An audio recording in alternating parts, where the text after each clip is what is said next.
Hello, hello Libra. Welcome to your May 2019 overview reading. This is good for you if you're a sun, moon, or rising Libra. And you might notice that my videos this month are a little bit different. I'm having some tech issues with Final Cut, so I'm not able to edit my videos the way I normally do. So I'm using an old filming setup, but hopefully I'll be back to normal here shortly. And if you haven't already, go ahead and subscribe if you would like to get these readings on the regular. And if there's a specific intention that you would like to set, go ahead and do that now. Take a deep breath into the diaphragm. Notice anything that wants to come up today.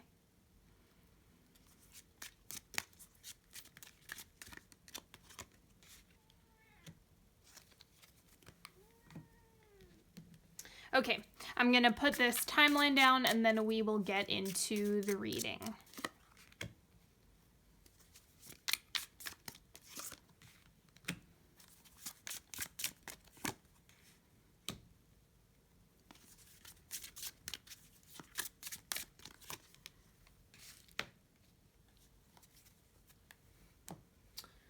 Okay.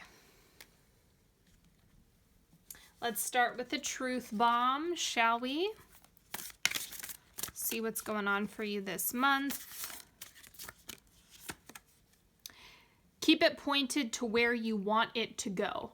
So focusing your attention is going to be a great tool for you to use this month. Because if you start getting distracted by other things that really aren't helping you get into the position you want to be in or go into the direction that you want to go, then it's worth revising and editing, because this is where I'm seeing you as really being tunnel vision in May. Let's see what animal card is coming up for you.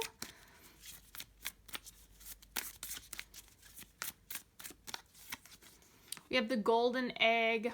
I can't remember if this is representative of heart chakra. I think it is, but again, this is the same idea where part of the direction that you're heading and what you're able to manifest in the month of May has a lot to do with how much alignment you have with said direction, as well as like how much you're allowing that part of you that's really like your core self, your core desires. That's what you want to lead with in the month of May. So it's all about maintaining alignment, focusing on the direction that you want to go, and paying attention to what it is that your desires are, not what other people are wanting for you or needing from you. You know, and if you're falling into people pleasing quite a bit, this is going to be a good month to go through and fine tune that. And then we have connections. Explore the commonalities, seek out your perfect fit collaborators and instigators, focus less on how it will be done and more on who you would love to do it with. So who are you needing at this time? What connections do you need to make? What people do you want to meet this month? Is there a specific person that you're wanting to come into your space? Like, think about the fact that manifestations typically come in through other people. And so if you can keep that in mind this month, it's going to be really helpful, because if you're just like, okay, I need this right next person, then that's going to be what leads you to the things you're calling in, whether it be that person specifically or something that's attached or connected to that person. Because really, the things that you want are only like 1 degree of separation away. Now, let's look at the central energy. We have the 9 of Swords. This is fear, probably confronting some limiting beliefs. It could have something to do with scarcity or resistance to like tapping into your full potential, because fear is what keeps you complacent and keeps you stagnant. So this month is going to be about challenging that and working through the fears and blocks as they come up. So whenever you have like a seed that's been planted that's telling you you can't do something, or you won't accomplish something, or it's too far-fetched, or it's too much or too soon or too big or too small, you know, that's the type of stuff where you're really going to have an opportunity to break through that if you're actively applying yourself to it this month. What you have shifting out in May is the Knight of Cups. I don't know if you can see it. So let me see what the oncoming energy is first so I can read that a little bit more clearly. And then we have the Eight of Cups. So this is about a change in perspective or direction. Now, I think that maybe there was someone that you were romanticizing, or there's something about this Knight of Cups that's showing up as a person when I'm reading it. Or like someone that maybe you idolized or thought had all the answers or knew the right path, or someone that you may have put on a pedestal is what this Knight of Cups is reading as. And so now it looks like your perspective is changing, but see, it's going to come from this right here. As you challenge your own fears, limiting beliefs, and all of that stuff, and start asking the right questions and then taking more of your power back, is what helps you shift your focus and point yourself in the right direction. So remember, I'm getting that this card in particular, like this situation that's going on, is all about crown chakra ownership. So your crown is like where all the information comes through and you decide truth from a lie for yourself. And if that has been muddy, or if you kind of gave that power over to someone else, there's definitely like some, like you're being reborn into a new mindset and receiving information in a different way this time around. So I think there was probably quite a bit of information that you checked in with that was not ringing as true. And that's what the Knight of Cups is showing me. And so this is naturally going to be evolving in a better direction. So it depends like what your fears are around, you know, it could be money, it could be relationships, it could be, you know, maybe you've outgrown a mentor, you know, that can be something as well that shows up. Or like if a parent has been pushing you to do something and then you realize that no longer resonates, but there's a fear of failure or fear that you're going to be on the wrong path.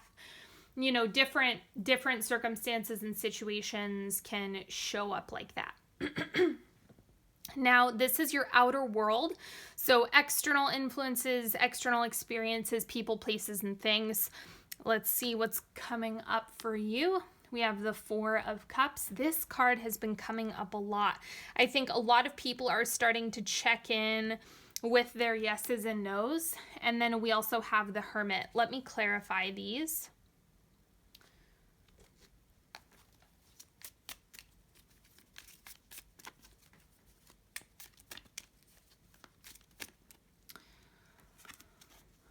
Ten of Wands. So there's part of this where it might be that there's a lot of opportunity to like say yes to everything or do a whole bunch of stuff or overextend yourself. But I'm getting that there's like a deep need for introspection because you have the Hermit here. And this is like waking up your internal light and your focus and your drive and your motivation. So it's okay to say no this month. It's a good time to exercise that if there's something that you're not able to swing. If you have too much going on, like with that 10 of Wands, and you're kind of carrying a heavy load, you know, this is when you definitely want to focus on what's best for you. What do you need to take care of? What is it that you're trying to create? Because, I mean, trying to do things for other people or in any capacity, whether that be for approval or supporting someone else or being in that supportive role, that's kind of what it seems to be shifting out of your space. And that's definitely what's evolving. So exercising that no and keeping your eye on the prize and whatever's in alignment with where you're heading now and what you're wanting now, that's going to be the better option and the better strategy for you in May. So just keep that in mind as you're working through all of this and as you're making moves. You definitely want to put yourself in a position where you are building a foundation for your big picture and your long term. Now let's look at what's going on with you personally. This is the subconscious or your internal world. We have death.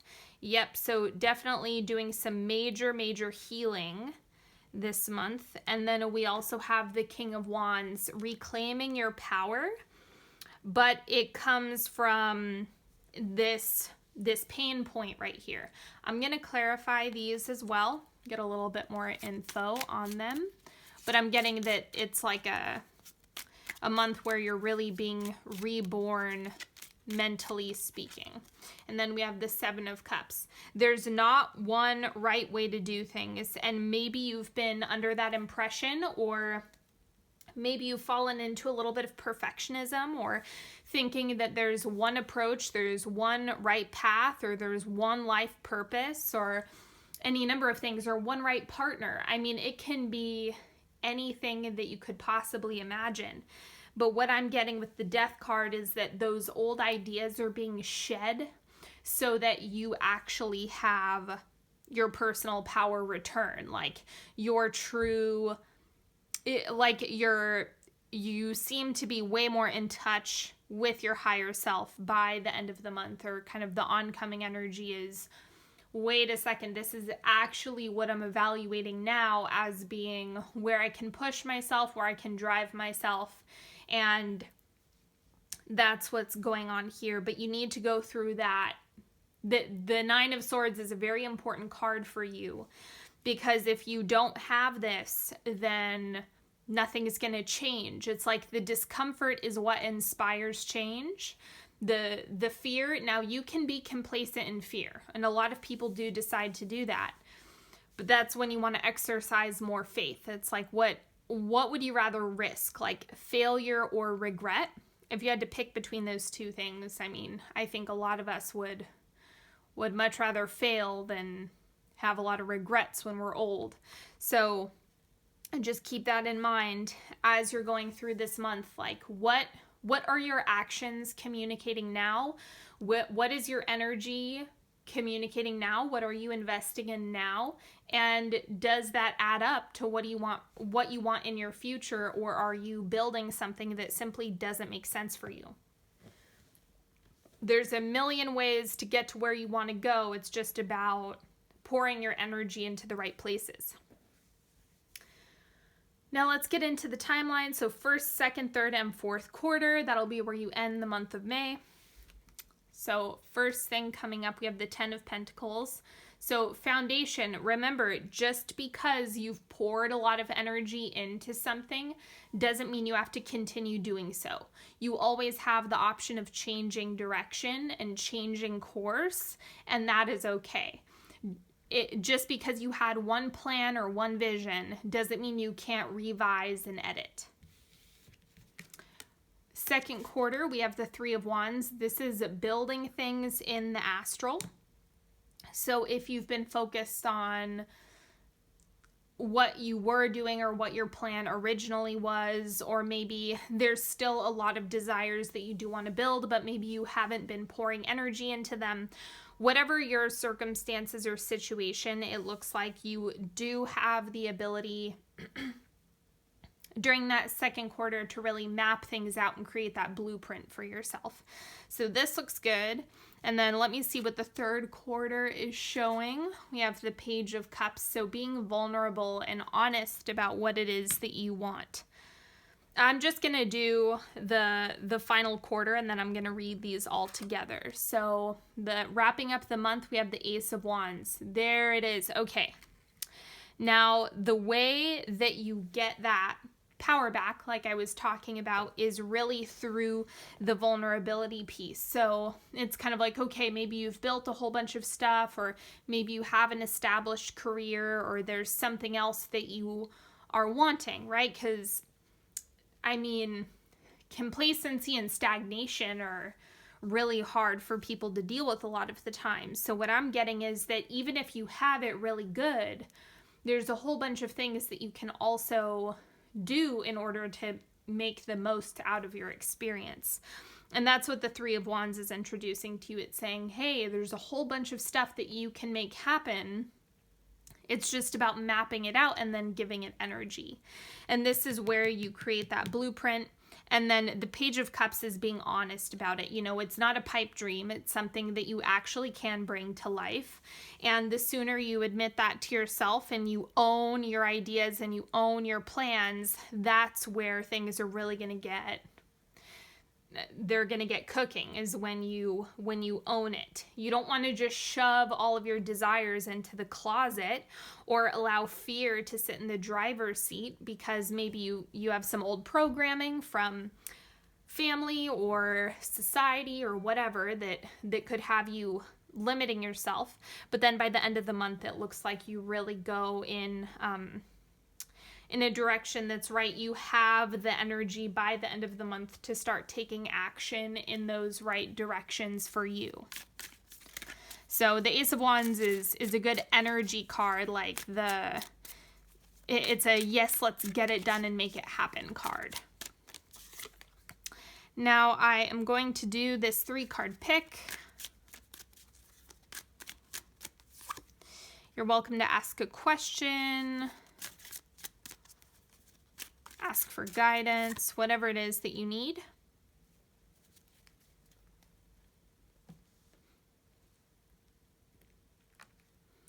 Card number 1, we have the Chariot. So moving forward, full steam ahead. It's kind of like the best thing to clarify when this card comes up is like taking action. That's going to give you answers the fastest. That's how you're going to get feedback on whether what you're doing is benefiting you or harming you. I'm using that loosely. But the Chariot is just saying, go for it, pursue it, make it happen, you know, take steps in advance towards that, and that's going to be what gives you the feedback that you're looking for. That's what gives you the clarity. It's not going to be stewing and thinking about it. Remember that clarity will not come from thought. It simply won't. It's kind of like reading about doing push-ups and expecting to get buff. Like, it's good luck, best of luck to you. So yeah, that's what this is showing. Now, card number 2, we have the 7 of Vessels, lots of options. So don't lead with the obstacles, right? So I'm getting that this might be, yeah, there's a whole bunch of things I can do, or there's a whole bunch of options, but it might just be that I can't see past this 20th step that's presenting an obstacle. So it's almost like too many options and not enough direction, or seeing a whole bunch of options but prioritizing or only focusing on obstacles, and that's where you're going to get stuck. So there's, like I said, there's many ways to do things, and you don't have to go with what's best necessarily. You just have to pick one. So this is another card that's saying you don't need to sit and think about it. That's not necessarily going to help you. What's going to help you is picking one and taking action on it. Card number 3, we have Justice. This is your card, and there's this reference to being blindfolded is really important, I'm getting. That it's kind of like shutting out a lot of other information or insight or opinions or projections. It's going to be very vital for you to stay insulated. And only reach out, if it's something serious, definitely only seek counsel from people that you trust and you know have your best interest in mind and are able to keep their neutrality really clear and focused. People with too much bias probably aren't going to be a good fit this month, and it's not going to give you the right information for what you need. So just just know that, keep that in mind, and check in with your sources, if that makes sense. Like, not everyone is the right person to go to for advice, so choose wisely. All right, my friends, that is all that I have for you today. Thank you so much for joining me. Don't forget, if you need support, if you need to work with me or get a session for yourself, you're welcome to check out the description box. All of the decks that I've used today are also listed in the description box, so check all of that out. And until next time, I wish you nothing but the best. Don't forget to follow me on Instagram at Onyx Healing, and I will talk to you later. Bye-bye.